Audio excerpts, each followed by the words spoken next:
Lorsqu'on parle d'intelligence, les gens pensent souvent aux mathématiques, aux grandes écoles ou bien aux tests de QI. Mais nous verrons dans cette vidéo, l'intelligence est beaucoup plus complexe que ça, et ne se limite pas simplement à des bonnes notes à l'école. Tu dis ça parce que t'as eu 5 en maths? Really, nigga? Avant de parler du sens profond, concentrons-nous sur les bases. Qu'est-ce que l'intelligence au sens basique? Eh bien, l'intelligence au sens basique, c'est simplement le fait de faire le lien entre les causes et les effets.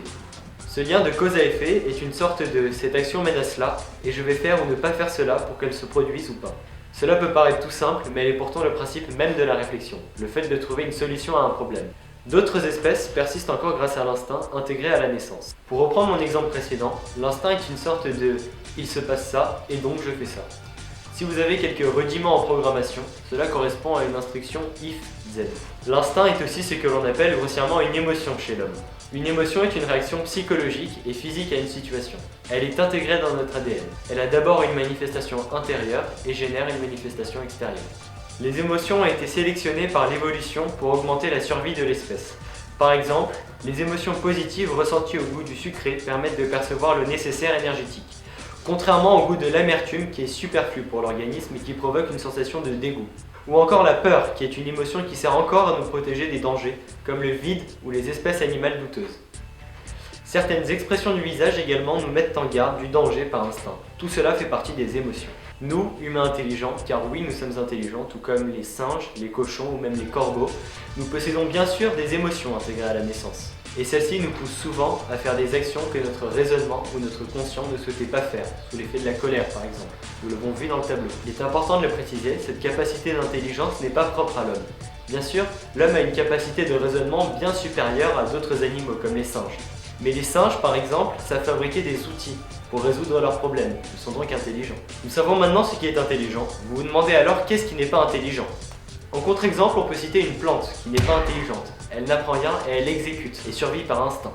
Il y a des expériences qui montrent réellement que les émotions sont intégrées à la naissance. Des scientifiques ont fait passer une silhouette de rapace juste au-dessus des nouveau-nés. En effet, alors qu'ils cherchaient de vue leur mère, les oisillons prirent alors instantanément peur face à la vue de cette silhouette. Cela prouve à quel point les émotions sont intégrées à la naissance. Mais alors où se trouve cette capacité d'intelligence dans le cerveau? Eh bien cette intelligence se trouve à l'avant du cortex cérébral. Bah attends, ça c'est ma partie. Ici se trouve une grande concentration de neurones. C'est là que notre conscient joue un rôle très important. Lorsque nous résolvons un problème mathématique, c'est cette partie avant du cerveau qui s'excite. Mais est-ce qu'un cortex plus épais est-il synonyme d'une plus grande intelligence? Malheureusement, à ce jour, les scientifiques n'ont pas encore fait le lien entre épaisseur du cortex et intelligence. Avoir une grosse tête ne signifie pas être intelligent. On en a parlé au début, les gens pensent tout de suite au QI. Mais pourquoi?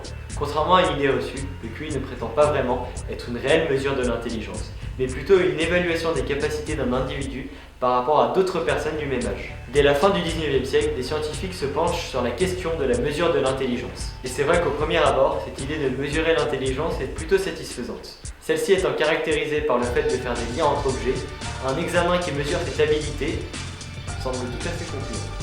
Mais pensez-vous qu'un autiste de haut niveau, possédant des résultats astronomiques à des tests de QI, soit un être intelligent? Les autistes possèdent en fait une capacité d'intelligence incompatible socialement. Howard Gardner, un professeur de psychologie à l'université d'Harvard, a étudié toutes ces définitions profondes de l'intelligence, que je vous recommande d'aller voir juste ici. En résumé, pour lui, chaque personne développe une intelligence différente selon son milieu social. Il parle d'intelligence corporelle, spatiale ou musicale. En fait, en analysant ces diverses formes d'intelligence, on décèle une caractéristique commune, la créativité. Les mathématiques ne sont-elles pas aussi source de créativité? Dans cette discipline, les calculs ne sont pas intelligents. Ce sont les diverses façons d'aborder un problème qui relèvent vraiment une capacité de créativité.